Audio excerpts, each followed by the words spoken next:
this video is going to show you how to change the bulbs in this light cluster.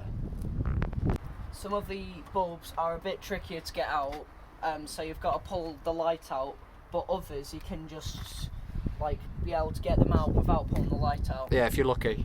It depends on which side as well, because this side you've got all the air filter and everything, so that's quite difficult to get to. That side you can get into, like this one, you can change that without taking it out. That one, sometimes you can. It is always easier to take the light out, I think. So first you need to loosen this part here. That bit. It's usually finger tight, but usually fairly hard finger tight. Yeah.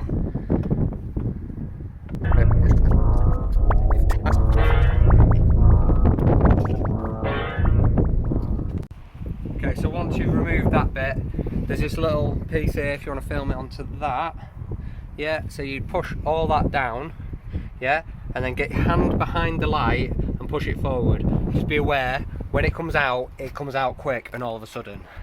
So don't smash out and don't scratch down the bumper. I'll hand over to my beautiful assistant to do the job. You kind of need to push down the whole handle. That's it, that's going, that's it, that's released. Then pull it forward. There we are. No, right. it's got the light.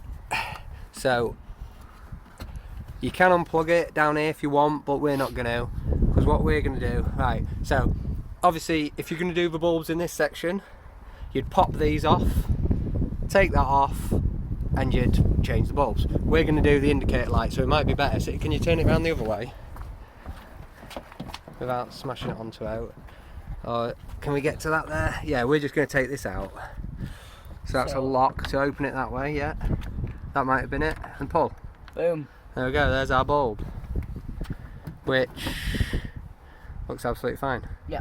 Which is sometimes the case with this car for some reason. Sometimes it throws up a bulb code, we take it out, put the bulb back in, and then it works. What I'm going to do is just take the bulb out, just grab that a sec. Just see if it's got any like corrosion on it. Nope, nothing at all, absolutely Perfectly fine. Yeah. So let's just stick it back in and then we're just going to try it and see if we throw a code again.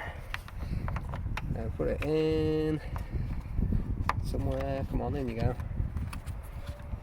Right, let's just try it while, I'll just try the indicators if you want to film these things, see if it's working again now.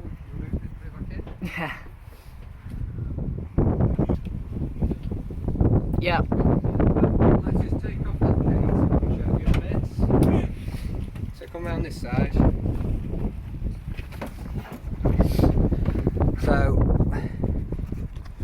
that just pops off.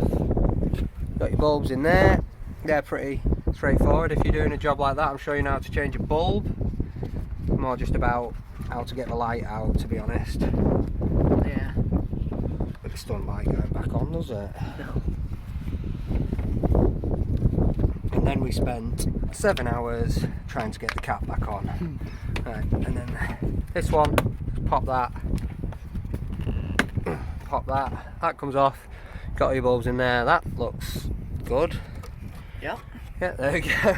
Just basically to stop it from zapping stuff. And then the light goes back in pretty easy. Got to line it up. Line it up there. Give it a push so it goes past that clip. And then we tighten it up again. Cool. Hang on, that's not quite in. There we go. Alright, do you want to tighten up? Yeah. 7 years later. So it's a pretty easy job to do, it's just, if you didn't know, now you know. Same on the other side as well. Sometimes that clip at the bottom you need to give a bit of a wiggle around and the light a bit of a wiggle around to get it to release. It seemed to work best with us when we pressed it down, so I'm pretty sure it's down. Thank you for watching Father and Son Not Professional. Now you know how to do all the lights. Bye. Felicia.